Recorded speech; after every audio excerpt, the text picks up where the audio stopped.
SNL just dropped photos, real ones, finally linking Meghan Markle to her yacht days with Prince Andrew. And the second Saturday Night Live let that slip on Weekend Update.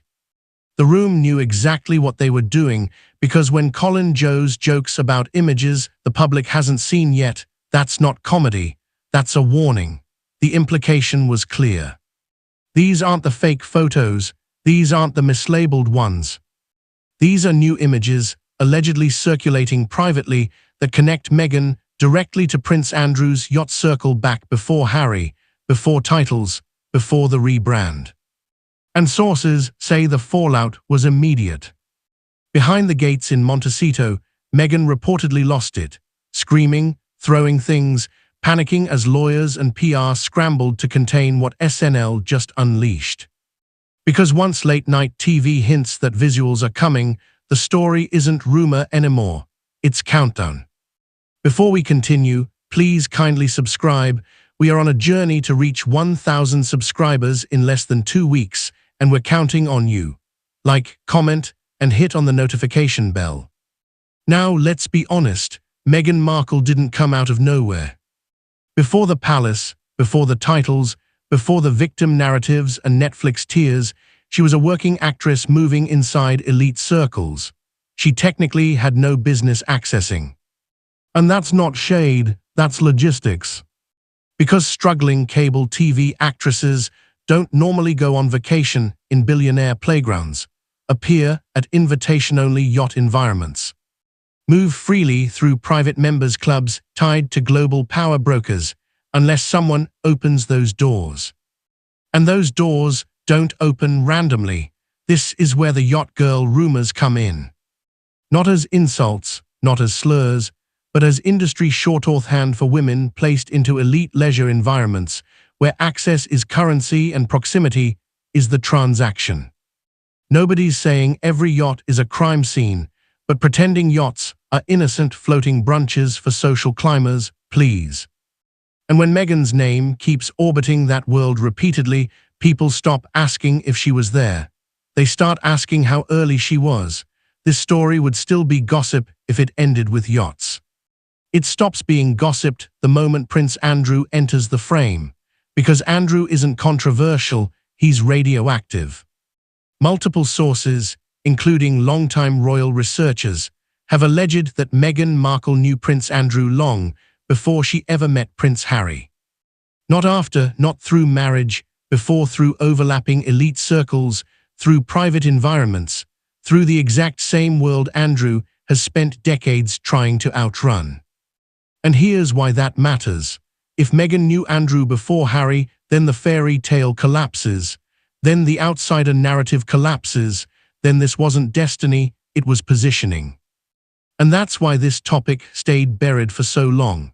Because once Prince Andrew's name attaches itself to your origin story, everything about your rise gets re-examined. The timing, the introductions, the friendships, the access, that's not defamation, that's consequence.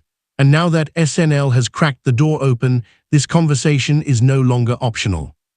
It's happening, whether Meghan's team likes it or not. Let's kill the fairy tale right now. These weren't cute boat trips. These weren't influencer getaways. These weren't girls' trips with sunsets. Elite yacht culture is a closed ecosystem, and anyone pretending otherwise is lying to themselves. Yacht invitations are controlled. Guest lists are curated. Men with money show up knowing exactly why they're there. Women show up knowing exactly what is expected, whether anyone ever says it out loud or not. This is why events like Yacht Week aren't advertised like candy. They're whispered, they're passed around quietly, and they're designed so nothing follows you back to shore. So when Meghan Markle's name is repeatedly linked to this world, people aren't being cruel by asking questions.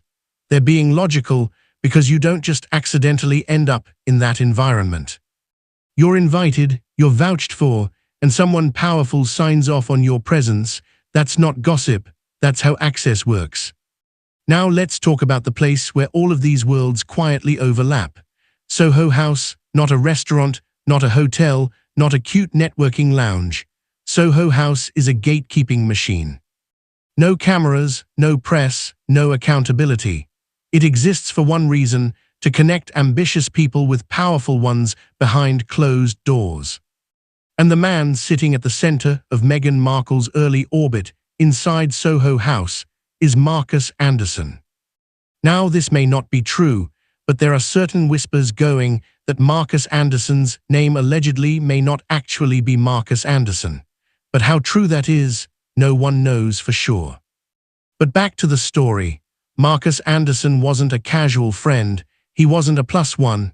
He was the global membership director, the literal human key to who gets access and who doesn't. And yes, this is the same Marcus Anderson who introduced Meghan Markle to Prince Harry, appeared constantly in her inner circle, was front and center at her wedding, then quietly disappeared from public view. You don't disappear when everything is innocent. You disappear when attention becomes dangerous. Because once people start asking how introductions happened and why, the entire networking illusion cracks.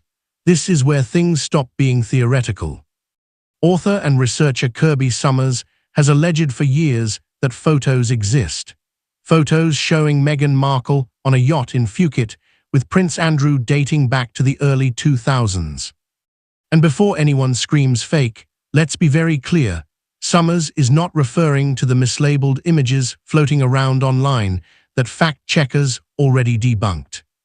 She's talking about different photos she claims mainstream media outlets already possess but refuse to publish. Now, pause right there, because this is the question nobody wants to answer. If the photos don't exist, why does everyone behave like they do? Media doesn't sit on nothing. Editors don't bury irrelevance. Legal teams don't hover around fiction. Silence like this only happens when releasing something would damage multiple powerful interests at once. And that's why this story never fully dies. It just gets delayed until now. Because once comedians, commentators, and cultural gatekeepers start referencing what media won't show, the pressure changes. And suddenly Meghan Markle isn't fighting rumors anymore. She's fighting time. Here's where things get uncomfortable. Because if this story were fake, dead wrong, or completely fabricated, the response would be simple. You deny it. You explain it. You shut it down cleanly, but that's not what happened. Instead, what we saw was silence, reshuffling, distance, and legal posturing, not clarity, containment. No straight denial of knowing Prince Andrew early. No timeline explaining elite access. No explanation for how a mid-level actress was moving in circles normally reserved for billionaires and royalty. Just nothing. And in media, silence is never neutral. Silence is strategy. It's the same playbook used when answering creates more damage than avoiding the question altogether. And the longer the silence drags on, the louder the question becomes. Now, let's talk about the person this story quietly humiliates the most, Prince Harry. Because once you introduce the possibility, even allegedly, that Meghan Markle knew Prince Andrew before she ever met Harry, the optics change permanently. Suddenly, Harry isn't the savior prince who rescued a woman from obscurity. He's the last man in the room to realize what room he walked into. And that's brutal, because if Andrew existed in her orbit earlier, if elite networking preceded romance, then Harry didn't discover a hidden gem. He was the final outcome of a very long trajectory. That doesn't mean love isn't real, but it does mean innocence is gone. And once the public starts viewing a royal marriage through the lens of strategy instead of destiny, there is no reset button. People keep asking, why didn't this blow up years ago? Here's why: because stories like this don't surface when they're dangerous. They surface when they're useful. For years, the media benefited from protecting the image. For years, questioning it meant lawsuits, access loss, and backlash. But now, the tide has turned. The public is tired of curated victimhood. The appetite for glossy rebrands is gone, and comedy has become the last place where truth can slip through without permission.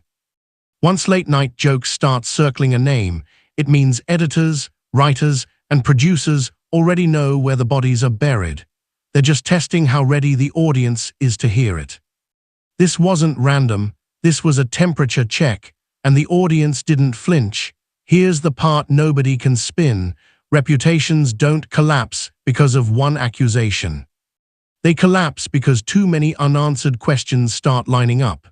A yacht here, a club there, the same names reappearing, the same introductions, the same silence. This isn't about proving one moment. It's about recognizing a pattern that was never meant to be seen all at once. And now that it has been, there's no putting it back because the public no longer asks, "Is this true?" They ask, "Why hasn't this ever been explained?" And that question doesn't go away. It follows interviews, it follows appearances, it follows every carefully worded statement. This wasn't exposure. This was the curtain lifting just enough for people to realize the stage was never empty. And what happens next isn't up to lawyers, PR teams, or palace silence. It's up to curiosity. And curiosity, once ignited, doesn't need permission.